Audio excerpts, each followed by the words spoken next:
어린이날 노래 가사에 보면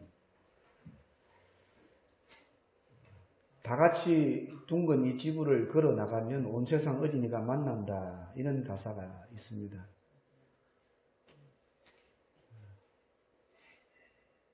함께 하나님의 나라를 만들어가는 그리스도인들도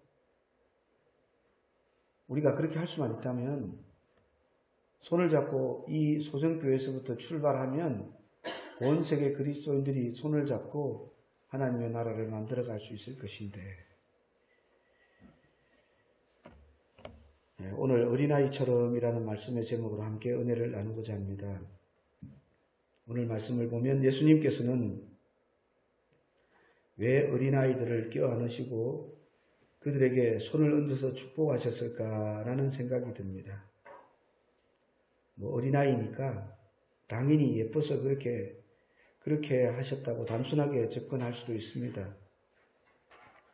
하지만 예수님께서 뭔가를 하신 것을 보면 이유가 없는 일이 없습니다.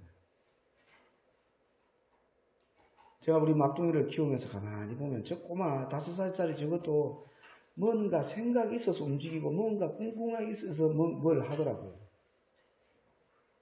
엄마 아빠가 안 보면 방문을 살못이 잠그고 안에 들어가서 뭔가를 합니다. 가면 분명히 사고를 쳐놓습니다.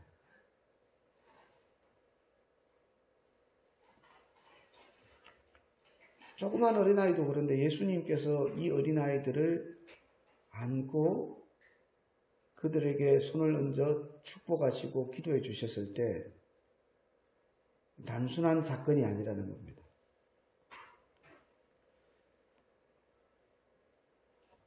어린아이들은 사실 아직 배우지 않은 상태이거든요. 그들은 아직 세상에 때가 묻지 않아서 잘못을 하지 않았고 또한 잘못에 대한 기준이 아직 명확하게 서 있지 않은 상태입니다. 이게 잘못하는 일인지 모르고 잘못하는 경우도 있다는 겁니다. 제자들은 예수님께로 아이들이 다가오자 그들을 꾸짖었습니다. 정확하게 말하자면 사람들이 어린 아이들을 예수님께 데리고 와서 예수님께서 쓰다듬어 주시기를 바라고 왔는데 그때 제자들이 꾸짖었던 것입니다. 우리가 제자들을 알지 않습니까? 제자들의 상당수가 갈릴리 어부 출신이었습니다. 그런데 그들이 말입니다. 사람들을 향해서 제법 권세를 부립니다. 이걸 이제 우리 경상도 말로 하면 가짠타, 꼬레,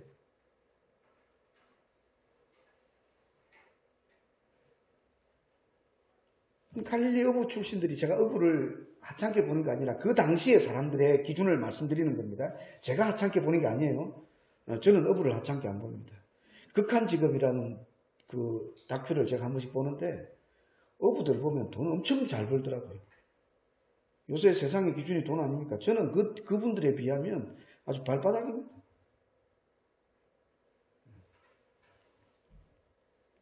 그래서 그들의 기준을 두고 말씀드리는 겁니다. 누구에게 꾸짖을 수 있다는 것은 그들을 압도하는 뭔가가 있다는 것인데 과연 제자들에게 그런 압도하는 뭔가가 있었을까요? 만약에 그것이 있었다면 그것은 예수님께로부터 나온 것이지 그들에게서 발생한 것은 없었을 것인데 그들이 사람들을 꾸짖는 것을 성경에서 보게 됩니다. 저는 말씀을 준비하면서 생각했어요. 이 제자들의 모습 가운데 저의 모습을 봤습니다. 어린이 전도협에서 3일 클럽, 세소식반 이런 걸 하면서 어린이 전도하는 방법을 배우고 실습을 하고 실제 교회 가서 어린이 전도를 하고 그랬습니다. 어린이 전도를 하니까요. 어린이 전도하면 어린이가 온다니까요. 교회 막 오니까요. 어른들이요. 아이들 시끄럽다고 귀찮아하는 거예요. 교사들한테 아이들 맡겼더니만 힘들어서 못하겠다는 거예요. 저는 좌절했습니다. 우리 장로님 오늘 기도 중에서도 그런 내용이 있었지만 이게 뭔가? 그러면서 그 상황을 귀찮아하고 힘들어하는 저를 발견했습니다. 아, 나도 인간 안 되겠구나. 이종철, 너도 인간 되기 틀렸구나. 오늘 제자들의 모습이 그래요. 예수님 쫙 하시고 막 기적 쫙 베푸시고 사람들이 확 하시고 제자들 어깨 힘 확 주고 줄 서라 막 이러고 이랬는데 아이들 막 제가 저번에도 말씀드렸죠. 아프리카 선교 가면 지금도 아이들 오면요 새카맣고 못 먹고 씻지 않았고 냄새는 온 머리에 뭐 이 벼루 고름 뭐 발냄새 몸 냄새 그냥 코를 들지 못해요. 저만 보면 그 냄새가 벌써 난다니까요. 그러니까 제자들이 귀찮은 거예요. 하나님의 일을 인간이 귀찮아하면요. 하나님의 일을 누가 합니까? 사명 없는 사람들의 모습이죠. 예수님은 그런 제자들의 모습을 꿰뚫어 아십니다. 보시고 제자들을 향해서 그래서 화를 내는 겁니다. 예수님 여러분 잘 아시지 않습니까? 예수님 어지간해서 화 잘 안 내시는 분이에요. 화를 내는 센서가 고장이 났는지 잘 안 내시는 분이에요. 예수님께서 제자들에게 이렇게 말씀하십니다. 어린아이들이 예수님께로 오는 것을 허락하고 막지 말라는 것입니다. 막지 말라. 어린아이들은 누군가의 보호 없이는 생존이 어려운 존재들입니다. 예수님께로 온다는 것은 예수님께 의지한다는 말입니다. 예수님께로 오는 어린아이들을 막으면 그들의 생존을 위태롭게 하는 것입니다. 그들의 영혼이 위태롭게 되는 것입니다. 누구든지 예수께로 오려고 하는 사람을 막으면요, 그의 영혼을 막아서 그의 영생에 문제가 있게 하는 일에 자신이 쓰임받는 자가 되는 거예요. 또한 예수님께서는 하나님의 나라는 이런 사람들의 것이라고 말씀하십니다.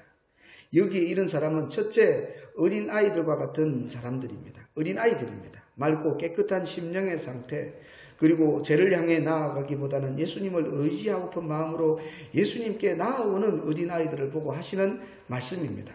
더 나아가 어린아이들을 예수님께로 인도하여 온 아이들의 인도자입니다. 그들은 예수님께로 아이들을 데리고 온 사람들입니다. 아이들은 누가 좋은 사람인지 누가 나쁜 사람인지 어디로 가고 무엇을 따라야 하는지 모르는데 그런 무지한 상태의 아이들을 지극히 높으시고 아름다우시고 정말 우리에게 가장 좋은 것을 주시는 예수님께로 인도해 온 사람들을 향해 하나님의 나라에 들어갈 수 있는 사람들이라고 예수님께서 말씀하고 계시는 것입니다. 성경에 보면 하나님의 나라에 대해서 막아서는 사람들이 있었습니다. 마태복음 23장 13절에 보면 화 있을진저 외식하는 서기관들과 바리새인들이여 너희는 천국 문을 사람들 앞에서 닫고 너희도 들어가지 않고 들어가려 하는 자도 들어가지 못하게 하는도다.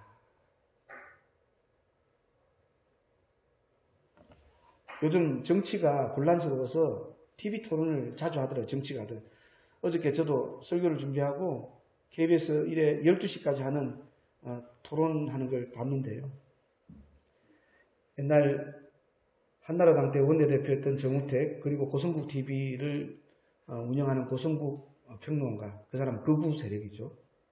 그리고 이제 극자 아니고 이제 좌적 진보 세력은 우원식 전 더불어민주당 원내대표 그리고 제가 한 사람은 잘 모르는데 영남대 교수였습니다. 그분은 제가 볼 때는 중도 성향이었어요. 중도 성향인데 이 네 분이 나와서 이야기를 하는데요.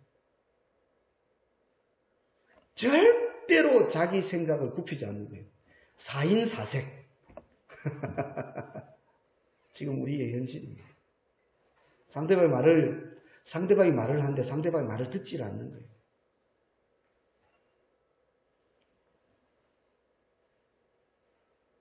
우린 지금 한국 정치를 보고 되게 위태로움을 느끼고 있습니다. 젊은 사람들은 이 나라에서 계속 살아가야 되냐? 과연 우리 아이들 세대에 희망이 있느냐? 고민하는 사람들이 너무나 많이 있습니다. 저는 한국에 대해서 고민하지 않고 천국에 대해서 고민하고 있는 사람입니다. 과연 내가 어린아이처럼 혹은 정반대의 서기관들과 바리새인들은 살아가고 있지 않는가 많이 생각해 보면서 말씀을 준비했습니다. 예수님께서 제자들을 향해서 버럭 화를 내신 이유는 바로 이런 말씀들을 참고한다면 더욱 명백하게 알 수 있는 것입니다. 여러분 잘 아시죠? 예수님께서 3년 동안 공생애를 하실 때 예수님 앞에 가면 누가 따랐습니까? 제자들 뒤에 누가 따랐습니까? 말씀을 사모하고 병고침을 받기를 원하고 뭔가 예수님께 바라는 사람들이 따라왔습니다. 그런데 그 사람들만 있는 줄 아십니까? 요즘으로 말하자면요. 기자들이 따라다녀요. 기자들. YTN 기자, JTBC, KBS, SBS 기자들이 따라다녔어요. 어떤 기자들? 서기관들과 바리새인들. 사두개인들. 그들이 계속 예수님을 따라다니면서 예수님 하는 것을 보고 그들의 윗사람들에게 보고를 하고 때로는 그들이 혈기가 나서 예수님께서 말씀하신 데서 현장에서 대꾸하고 반문하고 도전하는 일들을 했습니다. 예수님께서 제자들을 향해서 화를 내신 이유는요. 바로 그들이 지금 제자들이 하는 모습을 보고 있었기 때문에 바리새인과 똑같은 모습을 하는 제자들의 모습을 본 바리새인들의 모습이 어떨까요? 예수의 제자들도 별거 없구만. 예수가 저렇게 가르쳤구만. 부흥회를 하다 보면 꼭 부흥 강사가 부흥회하는 교회 성도들에게 질문하는 사람들이 있어요. 그럼 성도님들은요. 보통 때 제가 질문을 잘 안 하기 때문에 답을 하는 거에 익숙하지가 않아요. 또 혹은 혹시 틀리면 어쩔까 싶어서 조심해서 말을 안 해요. 그러면 그냥 넘어가면서 오는데 꼭 담임 목사를 이렇게 쳐다봅니다. 당신 뭐 가르쳤어? 라는 의미처럼 말입니다.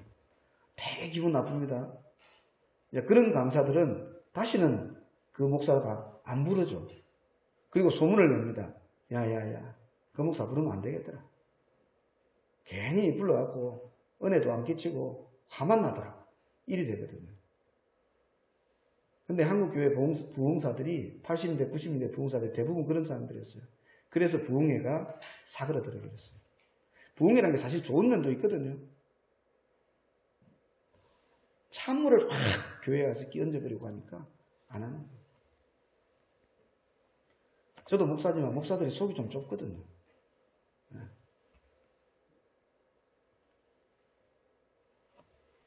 예수님께서 화를 내셨다. 예수님은 제자들을 향해서 절대로 화를 내실 분이 아니에요. 예수님께서 십자가에 못 박히시 바로 전날 베드로가 말고의 귀를 잘랐을 때도 예수님께서는 이렇게 화를 내시지 않았습니다.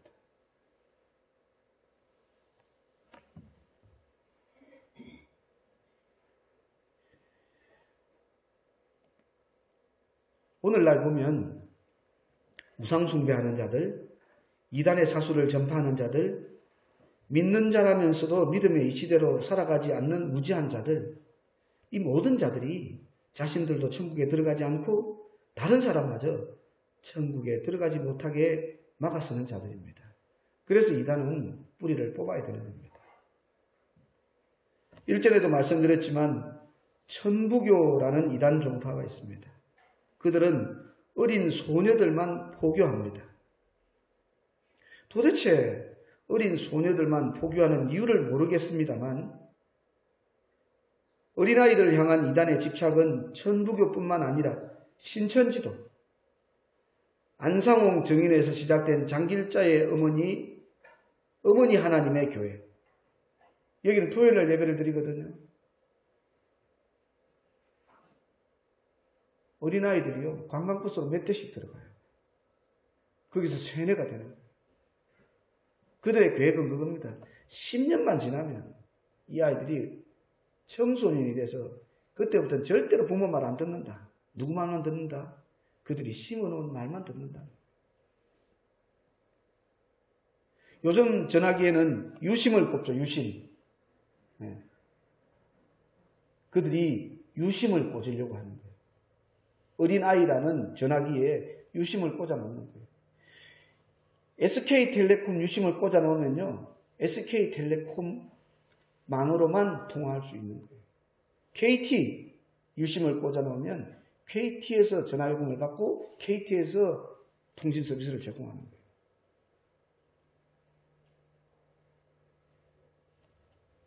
오늘날 한국 사회에서 이단이라고 지목된 상당수의 대형 이단 종파들이 어린 영혼을 향해서 마술을 뻗치고 있습니다. 그들은 절대로 예수님의 긍휼을 입을 수 없을 것입니다. 오늘 본문과 병행 구절을 이루는 누가복음 18장에는 바리새인과 세리의 기도가 먼저 소개됩니다. 누가복음 18장에 보면 어린아이 이 본문하고 거의 비슷한 부분이 나오거든요. 그런데 그 본문 바로 전에 보면 바리새인과 세리의 기도가 먼저 소개됩니다. 우리가 잘 알다시피 바리새인들은 교만하게 기도하지 않습니까? 남을 우습게 여기면서 기도하지 않습니까? 그들에게는 어린아이 같은 모습이 없습니다. 세리는 어떻습니까? 회개하고 있지만 죄에 점철된 사람의 모습입니다.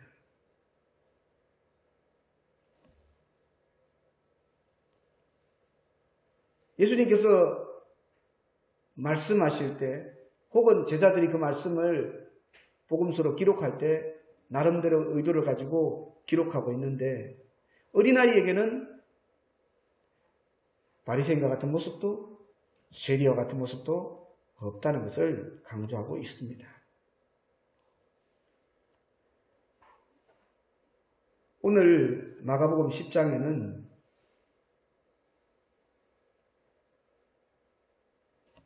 예수님께서 이 어린아이들에 대해서 말씀하시는 것도 있지만 바로 앞장 9장에 보면 9장 36절을 한번 보시면 어린아이 하나를 데려다가 그들 가운데 세우시고 안으시며 제자들에게 이르시되 누구든지 내 이름으로 이런 어린아이 하나를 영접하면 곧 나를 영접하며 누구든지 나를 영접하면 나를 영접함이 아니요 나를 보내신 이를 영접함이니라. 아멘. 이 말씀하신 지가 얼마 안 됐단 말입니다. 마가복음의 시점으로 볼 때 예수님께서 뭐라고 했습니까? 이 어린아이들에게서 잘해야 된다. 이 어린아이를 대접하는 것이 나를 대접하는 것이고 나를 대접하는 것은 하나님을 대접하는 것이다. 이렇게 말했음에도 불구하고 오늘 제자들은 큰 실수를 한 것입니다. 왜 그럴까요? 제일 중요한 실수, 신앙생활하면서 제일 중요한 실수는 바로 내가 기준이 될 때입니다. 다시 여러분들에게 말씀드리겠네요. 내가 기준이 되면 안 됩니다. 제자들은 예수님이 말씀하신 것은 까맣게 잊고 내가 피곤하니까, 내가 힘드니까, 내가 생각할 땐 이러니까 라고 말하는 겁니다. 신앙생활에서는 내가 없는 것입니다. 오로지 주님만 내 앞에 있는 것입니다. 어린아이들은 그런 모습이었습니다. 예수님께서는 하나님의 나라가 이런 사람들의 것이라고 선언하십니다. 예수님의 선언은 아무도 바꿀 수 없는 절대적인 것입니다. 이 세상에는 절대적인 것이 없습니다. 오직 예수님의 말씀만이 절대적인 것입니다. 그래서 나의 눈에 보이는 것은 내가 아니라 주님이어야 합니다. 제자들은 가장 중요한 것을 잊어버리고 있었던 것입니다. 주님께서 천국에 들어간다고 말씀하시면 들어가고 주님께서 안 돼! 라고 말씀하시면 안 되는 것입니다. 우리의 신앙은 어떻습니까? 내가 기준이 되어 살아가고 있지는 않습니까? 내가 안 된다고 하고 내가 된다고 하면서 살아가고 있지 않습니까? 제자들은 예수님의 지근 거리에서 온갖 굳은 일을 마다하지 않고 자신의 인생을 걸고 예수님의 공생애를 같이 하고 있었습니다. 예수님의 제자들이 예수님의 성천 이후에 복음을 전하는 자로 살아가야 했습니다. 그런 제자들이 잘못된 신앙의 기준으로 사역하게 된다면 그것은 너무도 잘못된 것이었습니다. 바리새인과 서기관 당시 종교 지도자들이 야훼 하나님을 믿지 않았습니까? 그들이 다른 율법을 외우고 다녔습니까? 아닙니다. 그러나 그들은 예수님의 말씀대로 살지 않았습니다. 자기들의 기준, 장로들의 유전을 따라야 한다고 예수님에게마저도 왜 장로들의 유전을 따르지 않습니까? 라고 도전하는 것을 우리가 알 수 있지 않습니까? 예수님께서 어린아이들을 막지 않으시고 오히려 그들을 안아주시고 그들에게 손을 얹어 축복하신 이유는 바로 악한 바리새인들과 같이 제자들처럼 그들의 기준이 없었던 것입니다. 어린아이들은 바리새인처럼 조금 아는 것으로 예수님께 도전하지 않았습니다. 온전히 예수님께 의지하는 마음뿐이었습니다.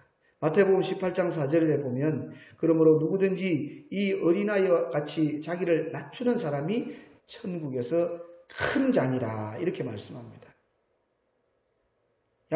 사도는 야고보서 4장 10절에 주 앞에서 낮추라 그리하면 주께서 너희를 높이시리라고 말씀하십니다. 또한 어린아이와 같은 마음은 우리가 예수님께 바쳤던 처음 마음과 같은 것입니다. 이제 우리도 나의 기준을 내려놓고 예수님께서 원하시는 믿음의 마음으로 우리가 은혜 받았던 처음 그 모습으로 주님께 나아가는 어린아이처럼 살아가는 믿음의 백성이 되어야 할 것입니다. 예수님께서 이렇게 어린아이들을 말씀하시는 이유는 어린아이들에게 좋은 모습이 있기 때문입니다. 우리에게 이런 모습이 있었었는지 한번 돌이켜보고 말씀을 마치려고 합니다. 첫째, 어린아이들은 무엇이든지 잘 배우려고 합니다. 제가 우리 막둥이를 키우다 보니까요. 저 큰 놈 둘이 키울 때 제가 바빠서 그런 적이 없었는데 이놈이 크면서 자꾸 질문하는 거예요. 아빠, 왜 차가 쌩하고 가는 거야? 왜 가기는 그냥 가는 거지. 아빠, 왜 아빠 배에서 꼬르륵 소리 나니까 배가 고프니까 꼬르륵 소리 나는 거지. 왜 꼬르륵 소리 나니까 배가 고프니까 왜 배가 고픈 거야? 몰라, 밥 먹은 지 오래돼서 그런 거지. 왜 밥 먹은 지 오래되면 계속해서 질문하는 거예요. 근데 귀찮으면서도 아이 둘에게 못해줬기 때문에 계속해서 답을 해줍니다. 그러면 뇌의 영역이 훨씬 넓어진대요. 지금 우리 한국 교육의 문제라고 하는데 우리 아이들이 창의적 사고가 없다고 하거든요. 그건요, 부모들이 창의적 사고를 할 수 있도록 여건을 못 만들어줘서 그런 거예요. 대장간에서 대장쟁이가 쇠 그릇을 만드는 걸 보면요. 아시죠, 여러분? 동의보감 그게 볼 때 그 한번 나왔더라고요. 망치로 불을 달고 계속 두들기는 거예요. 그러면 쭉쭉쭉쭉 늘어나는 거예요. 요만했던 게 요만해지고요. 이만했던 게 이만큼 되고 그러더라고요. 계속 두들겨야 돼요. 그 어린아이 때 사고의 상상력을 두들겨줘야 되는 거예요. 어린이 눈에는 모든 것이 배울 것들이고 관심거리입니다. 어린아이들은 배우기를 사모합니다.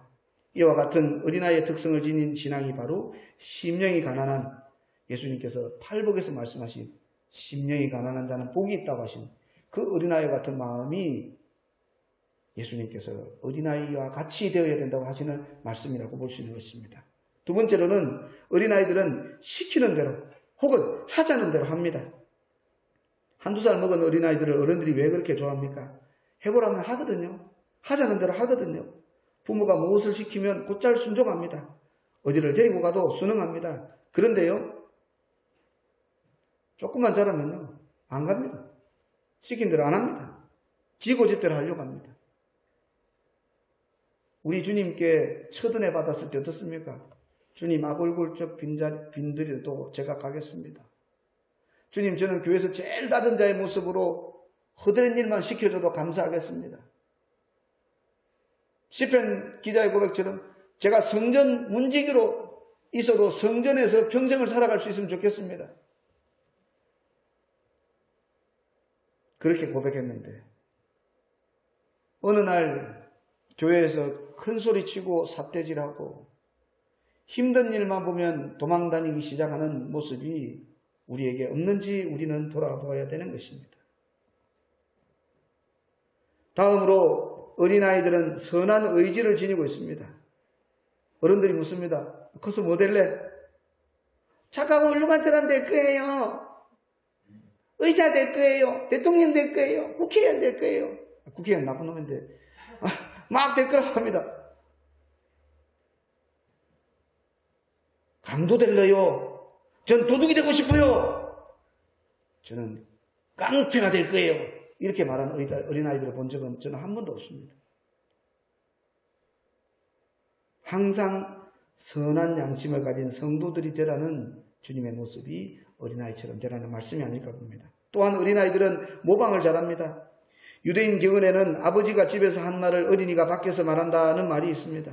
어린아이들은 모방의 기저입니다. 여러분, 우리 아버지는 누구십니까? 바로 하나님 아버지 아니십니까? 신앙생활은 곧 예수 그리스도를 닮아가는 것임을 아셔야 합니다.